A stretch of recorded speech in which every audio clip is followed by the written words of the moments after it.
Hello everyone, welcome to week 1 lecture videos once again, and this is time to discuss chapter 2, financial services industry, depository institutions.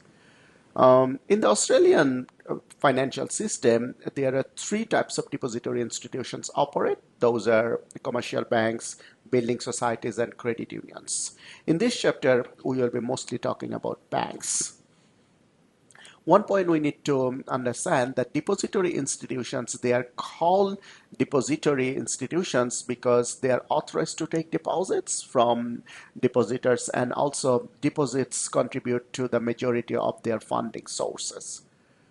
We have few learning objectives here. So we will be talking about depository institution in Australia and their major activities. We will see the balance sheets of the banks, trends of assets, liabilities, and capital. We will also discuss the performance of Australian banks and the regulatory structure.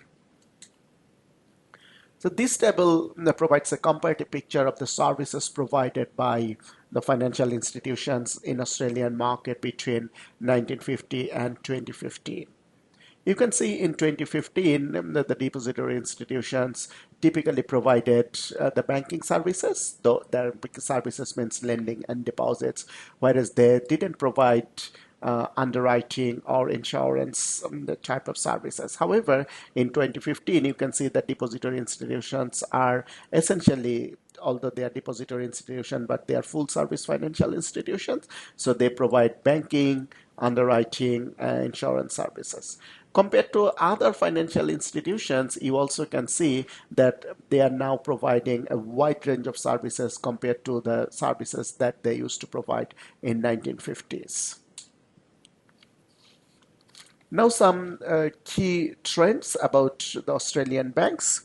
In 2014, Australia had 70 banks. The number of banks grown steadily since the middle of the 1980s.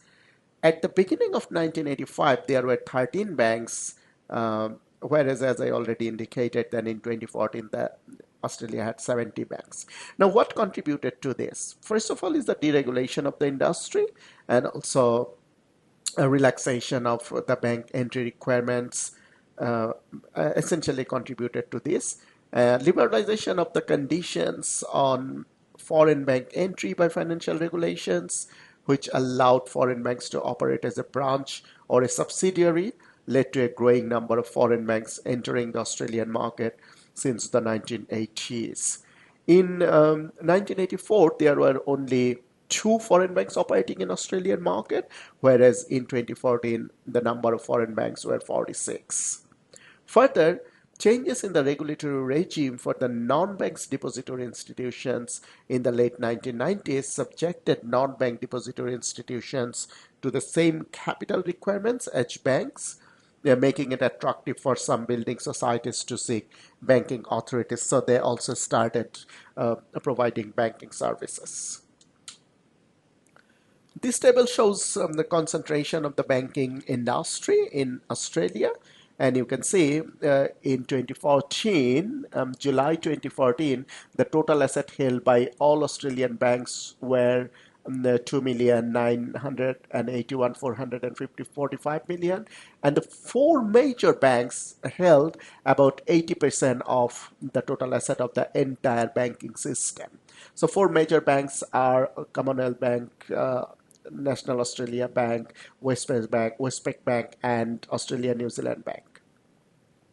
Most of the major and regional banks offer a full range of banking services, with the major banks also offering large businesses, institutional and investment banking services.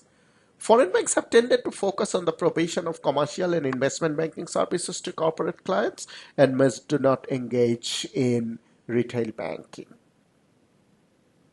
However, there are exceptions as well. For example, Citibank, HSBC, they provide retail banking services as well. Other Australian banks such as Macquarie Bank have established themselves principally in the investment banking, and foreign banks essentially provide banking services particularly to the corporations. The four major banks operate both nationally and internationally and offer a range of services to retail, corporate, and institutional customers. While the operating focus is domestic, the major banks have operations in New Zealand as well as in the Pacific Islands and also Asia, the United States, United Kingdom. So that provides geographic diversification to these banks. The scale and scope of operations enhances business opportunities and profit margins as the major banks are able to access funds more cheaply than their smaller counterparts. So that's essentially our discussion on the size, structure, and composition of the banking industry in Australia. So, as in the next video, we will be discussing the balance sheet trends and the performance of Australian banks. Thank you.